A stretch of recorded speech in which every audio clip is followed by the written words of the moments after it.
Class 9 का motion chapter और class 11 का motion in a straight line usually he students को बहुत ज़्यादा इंटरेस्टिंग लगता है और उस चैप्टर्स में वो इजीली मार्क्स गेन कर लेते हैं। बट दोनों ही चैप्टर्स में एक ऐसा टॉपिक है जो कि या तो बच्चों को बहुत ज़्यादा कंफ्यूजिंग लगता है या फिर वो उस पर्टिकुलर टॉपिक को ज़्यादा इंपॉर्टेंस ही नहीं देते हैं। तो आज बेसिकली हम वही टॉपिक करने वाले हैं जिसका नाम है ग्राफिकल रिप्रेजेंटेशन ऑफ मोशन, जो कि क्लास 9 और क्लास 11 दोनों के लिए बहुत बेनिफिशियल है। And I can assure you, अगर आप वीडियो पूरी देखते हो तो आपकी सारी ही confusion related to this topic दूर हो जाने वाली है। तो hello and welcome to prolific classes, I am Mansi Das और आज हम कर रहे हैं class 9th and class 11th का एक कंबाइंड टॉपिक जिसका नाम है ग्राफिकल रिप्रेजेंटेशन ऑफ मोशन, जिसमें बेसिकली 4 तरह के ग्राफ्स हम पढ़ने वाले हैं। That is distance time graph, displacement time graph, speed time graph and velocity time graph. तो सबसे पहले स्टार्ट करते हैं हमारा distance time graph. Basically distance time graph का मतलब क्या है कि हमारी वाई एक्सिस के ऊपर डिस्टेंस हो जाएगा और एक्स एक्सिस के ऊपर टाइम हो जाएगा, right. This is your Y axis, this is your X axis. जो पहले होता है वो हमेशा हमारा वाई एक्सिस के ऊपर जाता है और जो बाद में होता है वो हमेशा हमारा एक्स एक्सिस के ऊपर जाता है। अगर इसकी बात करूँ तो टाइम हमारी इंडिपेंडेंट क्वांटिटी है, ऑब्वियसली वो किसी के ऊपर डिपेंड नहीं करती है। बट इस केस के अंदर डिस्टेंस हमारी डिपेंडेंट क्वांटिटी हो जाती है। तो आपको सबसे पहली चीज़ तो क्या समझनी है एग्जैक्टली कि इसकी डिस्टेंस टाइम ग्राफ की बेसिकली स्लोप हमें क्या देती है। अगर आपको थोड़ी सी भी नॉलेज है कि स्लोप एग्जैक्टली क्या होता है, तो slope is basically the Y quantity upon X quantity. अगर इस पर्टिकुलर ग्राफ की बात करूँ तो मुझे पता है वाई एक्सिस पे कौन सी क्वांटिटी है, दैट इज डिस्टेंस क्वांटिटी है, और एक्स एक्सिस पे कौन सी क्वांटिटी है, दैट इज टाइम क्वांटिटी है। और अगर मैं देखूँ तो डिस्टेंस अपॉन टाइम में एक्चुअली मुझे क्या देता है, स्पीड देता है। तो एक चीज़ तो आपको क्या याद रखनी है कि स्लोप क्या होती है डिस्टेंस टाइम ग्राफ की, gives speed of the graph, right.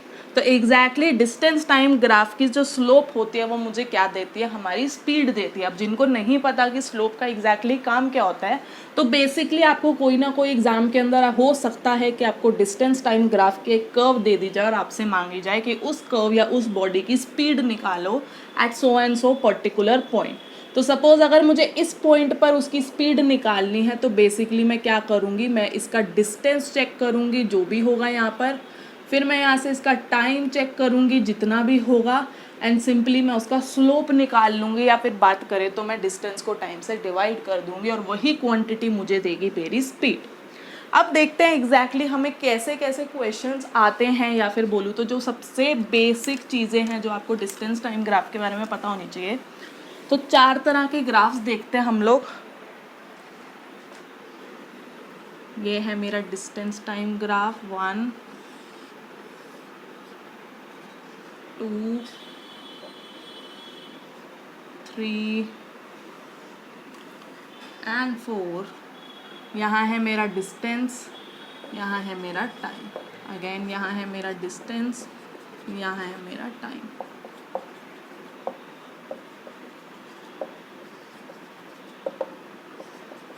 तो 4 तरह के ग्राफ जो सबसे बेसिक होते हैं वो आपको क्या मिल सकते हैं। एक तो है ये कि जो मेरी कर्व थी that is actually parallel to the X axis या फिर टाइम एक्सिस। दूसरा इज दिस कि एग्जैक्टली ओरिजिन से स्टार्ट होके प्रोपोर्शनली हमारी कर्व जो है वो बढ़ती चली जा रही है। दूसरा इज दिस एंड तीसरा इज दिस, राइट। तो ये 4 मेन ग्राफ्स है डिस्टेंस टाइम ग्राफ को लेकर। अगर आपको ये चारों चीज़ें समझ आ जाती है तो आप किसी भी तरह का जो कर्व थी उसको स्टडी कर सकते हो। तो पहले देखते हैं डिस्टेंस टाइम ग्राफ में अगर मेरी कर्व जो है पैरेलल टू टाइम एक्सिस हुई तो एग्जैक्टली समझना क्या होता है। ग्राफ मुझे क्या बता रहा है कि अगर ये 1 सेकेंड था तो इस 1 सेकेंड पे फॉर सपोज मेरा डिस्टेंस था 5 मीटर्स, फिर ये 2 सेकेंड्स हुआ तो भी मेरा डिस्टेंस 5 मीटर दिख रहा है, 3 सेकेंड हुआ तो भी डिस्टेंस 5 है, 4 सेकेंड हुआ तो भी डिस्टेंस 5 है। तो इसका मतलब क्या हुआ कि मेरा डिस्टेंस जो है विद टाइम चेंज नहीं हो रहा। और अगर एक बॉडी मोशन में है तो वो डेफिनेटली कोई ना कोई डिस्टेंस ज़रूर ट्रैवल कर रही होगी। तो अगर मुझे ये ग्राफ बता रहा है कि भाई डिस्टेंस हो ही नहीं रहा है कवर, मतलब वो बॉडी मोशन ही नहीं शो कर रही है, या फिर मैं बोलूँ बॉडी जो है वो रेस्ट पर है। तो क्वेश्चन ऐसा भी आ सकता है कि एग्जैक्टली बताओ क्या स्पीड है इस डिस्टेंस टाइम ग्राफ के अंदर बॉडी की। तो स्पीड क्या हो गई है, 0। क्यों? क्योंकि बॉडी मोशन में ही नहीं है, बॉडी रेस्ट पर बैठी है। दूसरे तरीके से आपसे पूछा जा सकता है कि इसमें स्टेटमेंट बताओ कि बॉडी का मोशन कैसा शो हो रहा है, तो आपको बताना है कि बॉडी तो रेस्ट पर बैठी है। या फिर आपसे क्वेश्चन घुमा के क्या पूछ सकते हैं कि आपको डिस्टेंस टाइम ग्राफ बनाना है इन सच अ केस कि बॉडी रेस्ट पर है, तो आपको इसका उल्टा बनाना पड़ेगा। दैट मीन्स आपको खुद ग्राफ बनाकर दिखाना पड़ेगा, राइट। सेकंड देखते हैं एग्जैक्टली यहाँ पर देखो डिस्टेंस टाइम ग्राफ के अंदर अगर मैं देखूँ ये मेरा ओरिजिन है, तो एक टाइम पर जब मैंने डिस्टेंस चेक करा और टाइम चेक करा तो उसका कुछ कांस्टेंट आया, उसकी कोई स्लोप आई जो कि स्पीड थी। फिर आप चेक करोगे एग्जैक्टली क्या आई स्पीड, अगेन वही कांस्टेंट आई। फिर नेक्स्ट पॉइंट पे किसी भी स्लोप चेक करेंगे, स्पीड कांस्टेंट आई। तो जब भी स्पीड कांस्टेंट होती है तो इसका क्या मतलब होता है कि धीरे धीरे जैसे जैसे मेरा टाइम बढ़ रहा है वैसे वैसे मेरा डिस्टेंस बढ़ रहा है, सच दैट कि मेरी स्पीड जो है वो कांस्टेंट है, राइट। स्पीड जो है वो मेरी कांस्टेंट है। अब इस स्टेटमेंट से मुझे क्या पता चलता है कि ये एक यूनिफॉर्म मोशन है, राइट। यूनिफॉर्म मोशन को रिप्रेजेंट कर रहा है बॉडी का। यूनिफॉर्म मोशन मुझे क्या कहता था, इक्वल टाइम इंटरवल के अंदर इक्वल डिस्टेंस अगर कवर हुआ हो तो यूनिफॉर्म मोशन है। तीसरा मुझे ये क्या बता रहा है कि जो मेरा मोशन है that is actually non accelerated. Reason, क्योंकि एक्सेलरेशन होता ही क्या था, जब मेरी स्पीड जो है वो चेंज हो रही है विद टाइम, बट जबकि मेरी स्पीड कांस्टेंट है दैट मीन्स मेरा एक्सेलरेशन कितना हो गया है, 0। क्लियर। अगर स्पीड वैल्यू निकालनी है तो सिंपली हम लोग उसकी स्लोप निकाल देंगे, वो तो इजी है। यहाँ पर देखते हैं, पहले ये वाला देखते हैं एग्जैक्टली। अब इसको स्टडी करने की कोशिश करो। एग्जैक्टली हमारी जो ये ओरिजिन से हमारा स्टार्ट हुआ, टाइम बढ़ा, स्पीड कम, सॉरी डिस्टेंस कवर्ड कम था। टाइम बढ़ा, डिस्टेंस कवर कंपैरेटिवली ज़्यादा हो गया। टाइम बढ़ा, डिस्टेंस कवर्ड और ज़्यादा हो गया। टाइम बढ़ा, डिस्टेंस कवर और ज़्यादा हो गया। मतलब ये तो मुझे पता चल रहा है कि मेरा डिस्टेंस लीनियरली इंक्रीज नहीं हो रहा है। तो इसका मतलब क्या हुआ कि मेरी स्पीड की वैल्यूज़ अलग जाने वाली है। अगर ये लीनियर होता, कंप्लीटली सीधा जा रहा होता, तो हम कहते हैं कि भाई स्पीड कांस्टेंट है। यहाँ पर अगर बात करूँ तो मेरी स्पीड कांस्टेंट मुझे नहीं दिख रही, क्योंकि इक्वल टाइम इंटरवल्स के अंदर डिस्टेंस कवर जो है वो इक्वल नहीं है, कहीं पर ज़्यादा है, अगला यहाँ कहीं होगा। अगर आप देख रहे हो तो यहाँ पर डिस्टेंस की जो स्पेस थी वो कम है, यहाँ पर ज़्यादा है, यहाँ पर उससे भी ज़्यादा है, यहाँ उससे भी ज़्यादा है, यहाँ उससे भी ज़्यादा है। मतलब मेरा डिस्टेंस अपॉन टाइम, या फिर बोलूँ तो जब मैं स्लोप निकालूंगी जो मेरी स्पीड की वैल्यू होगी, उस केस के अंदर मेरा डिस्टेंस बहुत इंक्रीज हो रहा है as compare to time. Distance increase हो रहा है दैट मीन्स बॉडी एक्सेलरेशन में है। डिस्टेंस इंक्रीज होने का मतलब क्या है कि स्पीड इंक्रीज हो रही है, स्पीड चेंज हो रही है। बेसिकली अगर देखें तो ये एक एक्सेलरेटेड मोशन शो हो रहा है, राइट। इक्वल नहीं आ रही है। अगर आप फाइंड भी करोगे वैल्यूज़ पुट कर कर, जो भी यहाँ पर अगर ग्राफ पर क्लियरली बनाओ तो हमारी स्पीड की वैल्यूज़ अलग अलग आने वाली है हर पॉइंट के ऊपर। दैट मीन्स मुझे ये तो पता चल गया कि वो एक्सेलरेटेड मोशन है। अब एक्सेलरेटेड मोशन भी दो तरह के होते हैं, जो कि एक पॉजिटिवली होता है और एक नेगेटिवली होता है। मतलब यहाँ तो बॉडी की स्पीड इंक्रीज हो रही है या फिर बॉडी की स्पीड डिक्रीज हो रही है, जिसको हम रिटार्डेशन कहते थे। तो एग्जैक्टली इस केस में क्या लग रहा है, हमारा डिस्टेंस कंपैरेटिवली ज़्यादा बढ़ रहा है, टाइम कंपैरेटिवली कम बढ़ रहा है। मतलब अगर मैं 2 पॉइंट्स उठाऊं कोई भी, सपोज इसका टाइम t1 है, इसका टाइम t2 है, इसका पोजीशन या चलो डिस्टेंस बोलूँ तो x1 है, इसका x2 है, तो मुझे स्लोप कैसे निकालूंगी। इन 2 पॉइंट्स को स्टडी करना है तो इन्हीं 2 के बीच का डिस्टेंस हम चेक करेंगे, मतलब x2 माइनस x1 हो गया। एंड सिमिलरली इन्हीं दोनों के बीच का टाइम चेक करेंगे, that is t2 minus t1 हो गया। मुझे पता है x2 minus x1 t2 minus t1 से थोड़ी सी इंक्रीज्ड है क्योंकि डिस्टेंस ज़्यादा है, ज़्यादा कवर हुआ है। तो जब न्यूमरेटर ज़्यादा होता है तो क्या होता है, मेरी स्पीड भी इंक्रीज हो रही है, राइट। अगर मेरा न्यूमरेटर ज़्यादा है मतलब मेरा डिस्टेंस ज़्यादा है, तो मतलब मेरी स्पीड इंक्रीज हो रही है, और जब स्पीड इंक्रीज होती है तो ये पॉजिटिवली एक्सेलरेटेड मोशन है। क्लियर हुई ये चीज़। अब यहीं पर इसका भी ध्यान दो, जब हम 4 टाइप ऑफ ग्राफ अगर हम देखें तो ये रहा मेरा ओरिजिन। अब यहाँ पर अगर मैं देखूँ, ये इस पॉइंट के ऊपर सपोज डिस्टेंस मेरा यहाँ जा रहा है, टाइम मेरा ये रहा, इस पॉइंट के ऊपर डिस्टेंस मेरा ये रहा, टाइम मेरा ये रहा, इस पॉइंट के ऊपर डिस्टेंस मेरा ये रहा, टाइम मेरा ये रहा। अगर आप पर्टिकुलरली ग्राफ्स में देखोगे तो आपको दिखेगा कि डिस्टेंस का जो गैप था वो कम होता जा रहा है एज़ कम्पेयर टू टाइम, या फिर नॉर्मली भी देख रहे हो तो धीरे धीरे मेरा जो डिस्टेंस था वो कांस्टेंट चलता जा रहा है, मतलब इन द सेंस कि एक टाइम के बाद आकर वो स्ट्रेट जाने वाला दिख रहा है मुझे, राइट। तो ये मुझे क्या शो कर रहा है, एक तो हुआ कि ऑब्वियसली ये एक्सेलरेटेड मोशन है क्योंकि रेशियो जो स्लोप है उससे आप स्पीड निकालोगे तो अलग आएगी।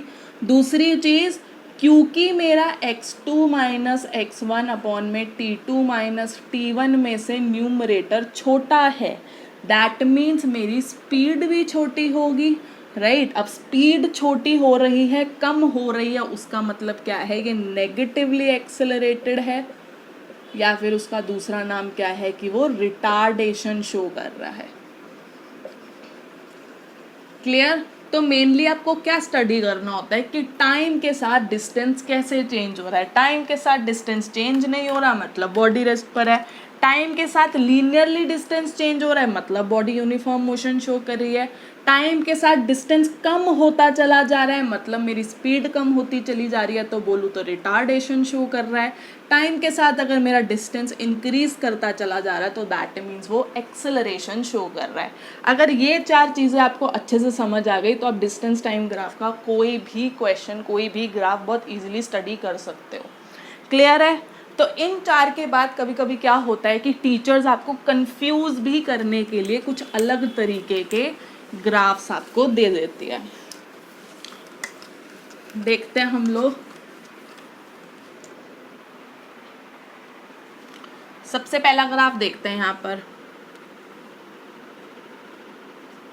ये है मेरा डिस्टेंस, ये है मेरा टाइम। तो डिस्टेंस टाइम ग्राफ है और उसके अंदर मुझे अब की बार एक्स एक्सिस के पैरेलल ना देकर मेरी कर्व किसके पैरेलल दे दी है, वाई एक्सिस के दे दी है। या फिर वो क्या कर सकते थे, या फिर वो आपको कुछ इस तरह का कर्व दे दिया, ये मेरा डिस्टेंस है, ये मेरा टाइम है, राइट। तो इन दोनों को ध्यान से पढ़ो ज़रा एग्जैक्टली। तो यहाँ पर क्या हो रहा है, या फिर चलो ऐसा भी दे सकते हैं, जहाँ पर हमने कुछ पैराबोला टाइप ग्राफ पढ़ा था जो ओरिजिन से स्टार्ट हो रहा था, तो देखते हैं कुछ ऐसा वाला ग्राफ हो सकता है या नहीं हो सकता है, राइट। तो पहले केस में देखते हैं। डिस्टेंस टाइम ग्राफ है, कैसा बताया, कैसे स्टडी करना है, टाइम के साथ एग्जैक्टली डिस्टेंस कैसे वेरी कर रहा है। बट यहाँ पर अगर मैं देखूँ तो टाइम की इस t वैल्यू के ऊपर ही सारे डिस्टेंस जो हो रहे हैं आ रहे हैं। इसका मतलब क्या है, अगर इस t की वैल्यू 5 सेकेंड्स है और सपोज, तो इस 5 सेकेंड पे इतने सारे डिस्टेंस कवर हो गए हैं। तो क्या एक सिंगल बॉडी के लिए ये चीज़ पॉसिबल है कि एक ही पर्टिकुलर टाइम के ऊपर इतने सारे डिस्टेंसेस कवर करना, कि मैं यहाँ से चली हूँ 5 सेकेंड बाद मैंने 10 मीटर भी कवर कर लिया, 5 भी कर लिया, 10 भी कर लिया, 15 भी कर लिया, 20 भी कर लिया, तो दिस इज़ नॉट पॉसिबल। तो मतलब क्या हुआ, this graph is actually impossible. Reason, क्योंकि ऐसा नहीं है पॉसिबल प्रैक्टिकली कि एक ही टाइम पर बॉडी जो है वो अलग अलग पोजीशंस पे हो। अलग अलग पोजीशंस का मतलब क्या है कि उसने अलग अलग डिस्टेंस कवर करा है वो एक ही टाइम ड्यूरेशन के अंदर। यहाँ पर देखते हैं दोबारा वही चीज़, देखो टाइम के साथ डिस्टेंस कैसे वेरी कर रहा है। कोई भी पॉइंट लो, इस टाइम पर मैं डिस्टेंस को स्टडी करना चाह रही हूँ, ये टाइम है t, इस टाइम के ऊपर डिस्टेंस एक ये वैल्यू भी शो कर रहा होगा और एक ये वैल्यू भी शो कर रहा है, इसी पर तो आ रहे हैं दोनों पॉइंट्स, राइट। तो again this is not possible for a body कि वो एक ही टाइम के ऊपर 2 डिस्टेंस कवर कर सके। तो again this is not possible. Reason वही हुआ कि एक टाइम के ऊपर बॉडी 2 तरह के डिस्टेंस कवर नहीं कर सकती है। लास्ट देखते हैं हमारा डिस्टेंस टाइम ग्राफ। अगेन समझो, जैसे जैसे मेरा टाइम इंक्रीज हो रहा है वैसे वैसे मेरे डिस्टेंस की वैल्यू कम होती चली जा रही है। तो क्या ये पॉसिबल है कि 5 सेकंड बाद मेरा डिस्टेंस कम हो गया? डिस्टेंस एक ऐसी टर्म है, ऐसी क्वांटिटी है जो या तो ज़ीरो रहेगी या तो वो इंक्रीज होती रहेगी। अगर मैं अपना मोशन स्टडी कर रही हूँ, या तो मैंने डिस्टेंस कवर किया है या तो मैंने नहीं किया है। कुछ ऐसा नहीं होता है कि डिस्टेंस अनकवर कर दिया, राइट।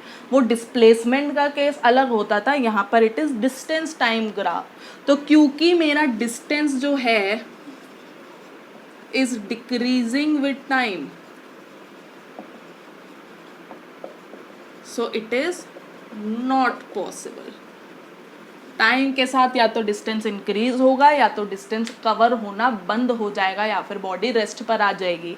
ऐसा किसी केस में पॉसिबल नहीं है कि टाइम के साथ मेरा डिस्टेंस जो है वो धीरे धीरे कम हो रहा है, कि अभी मैंने इस पॉइंट ऑफ टाइम पर 5 सेकंड के अंदर 10 मीटर का डिस्टेंस कवर किया, छठे सेकंड के अंदर मैं 8 पर आ गई। Not possible. पोजीशन की बात नहीं हो रही है, डिस्टेंस की बात हो रही है, राइट। तो this was all about distance time graph. I guess आपको किसी भी तरह की कर्व अब आ जाए, आपको बस स्टडी करना है टाइम के अकॉर्डिंगली डिस्टेंस कैसे चेंज हो रहा है।